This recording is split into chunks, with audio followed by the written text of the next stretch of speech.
What's going on, fellow movie buffs? Have you watched G.I. Joe Origins Snake Eyes? It's your favorite new movie critic, and I'm here to speak about the film I just named. It's hard to realize how quickly time passes. The film G.I. Joe was released approximately 12 years ago. We can all agree the film was a hit, since I'm sure we've all seen it at least once within that period and may have rewatched it. Fans of the Hasbro-inspired action movie franchise's most famous character, Snake Eyes, the mysterious super commando who can move like the wind, finally got to experience the origin story of his most famous character. This mysterious lone super commando can move like the wind. Yeah, you heard me right. He can for sure move like the wind. Let's do a little scratch my back, I'll scratch yours thing before we get into today's movie review. I hope you subscribe, and don't forget to turn on the notification bell for more movie updates in the future. Don't forget to like the video and leave a comment about it. Compliments, ideas, and even proposals for improvements are all welcome and will be considered. How about some facts about the movie before we get into it? Snake Eyes, directed by Robert Schwenke, is the third installment in the G.I. Joe movie canon, which began with 2009's G.I. Joe: The Rise of Cobra, and continued subsequently with 2013's G.I. Joe: Retaliation. Set in Tokyo, the new film stars Henry Golding. I guess we are at par now with what the movie is all about. Don't worry, I will get deeper into this until I make sure you feel like you have already watched the movie. It has been a big hit for the film Snake Eyes, even though it was not produced in the world's famed Hollywood. The popularity of the film Snake Eyes is influenced by the Hollywood film G.I. Joe. This is a situation in Japan, where long-dead Hollywood properties are resurrected, if often by exoticizing the country until it feels cut off from the rest of the world, thus allowing brand-driven movies to start from scratch. I can think of a few more films that have gone through the same thing. What I mean is that a film must be released in Hollywood, and another film inspired by the original must be released in Japan. This has worked for films such as The Fast and the Furious with Tokyo Drift and X-Men with The Wolverine. It even worked for Three Ninjas with Three Ninjas Kick Back. At least so far, as that movie has paved the way for Hulk Hogan to star in Three Ninjas, High Noon at Mega Mountain, a few years later. And the case is the same for the movie G.I. Joe and Snake Eyes. Iko Uwais stars as Snake Eyes, with Andrew Koji, Ursula Corbero, and Samara Weaving as supporting cast members. The film was released over 3 years after it was first announced. It should come as no surprise that Golding was cast in the role in August 2019, with the rest of the cast in the following months. From October 2019 until February 2020, filming took place in Vancouver in Japan, with reshoots in March 2021.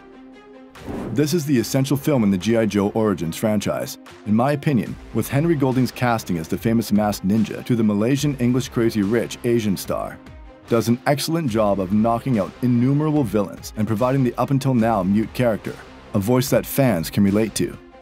Don't worry about the other films in the G.I. Joe Origins franchise because they are unrelated, unlike those from the well-known Marvel Cinematic Universe. I've taken notice. Unlike previous G.I. Joe films, Snake Eyes takes a more intimate, ground-level approach to both action and storyline, with a minor feeling of scale that emphasizes interpersonal dynamics above bombast, weapons, explosions, and hero posing.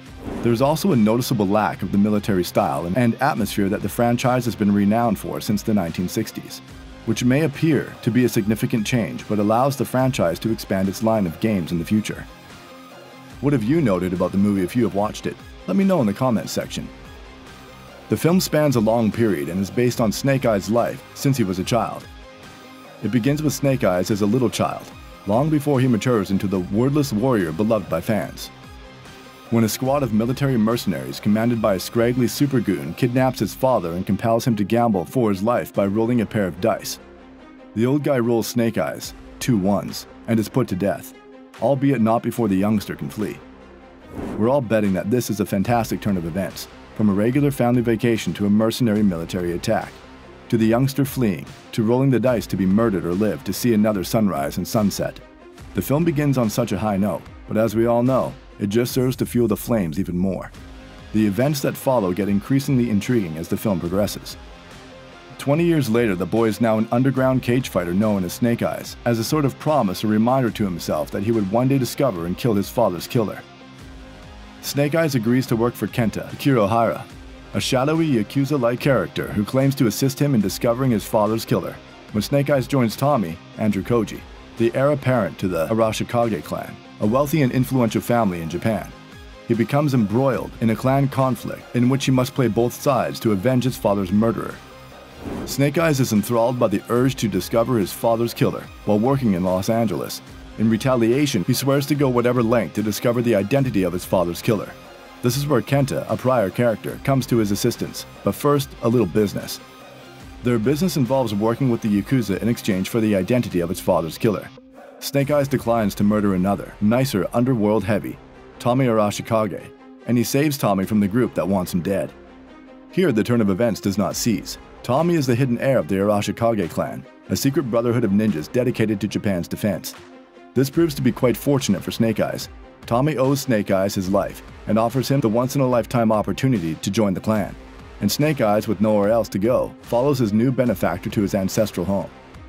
Scenes from the film are all entertaining. The film contains a lot of drama presented in a sporting manner. Snake Eyes must complete 3 trials and overcome the mistrust of Security Chief Akiko, Haruka Abe, and other clan trainers, Hard Master, Iko Uwais, and Blind Master to join the new clan that Tommy offers him.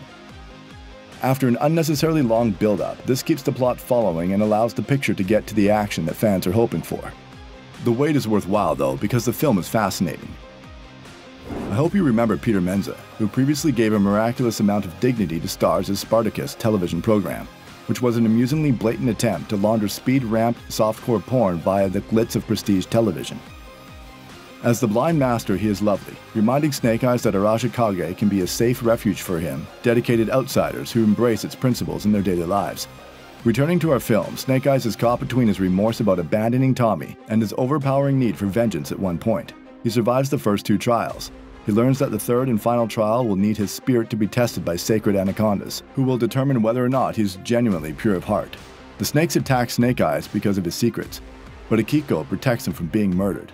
When confronted by the clan, Snake Eyes admits to not being truthful but manages to conceal the actual motive for his betrayal.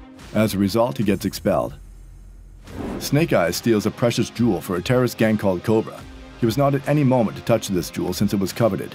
Snake Eyes receives his award for stealing the jewel, his father's killer, who turns out to be a Cobra agent.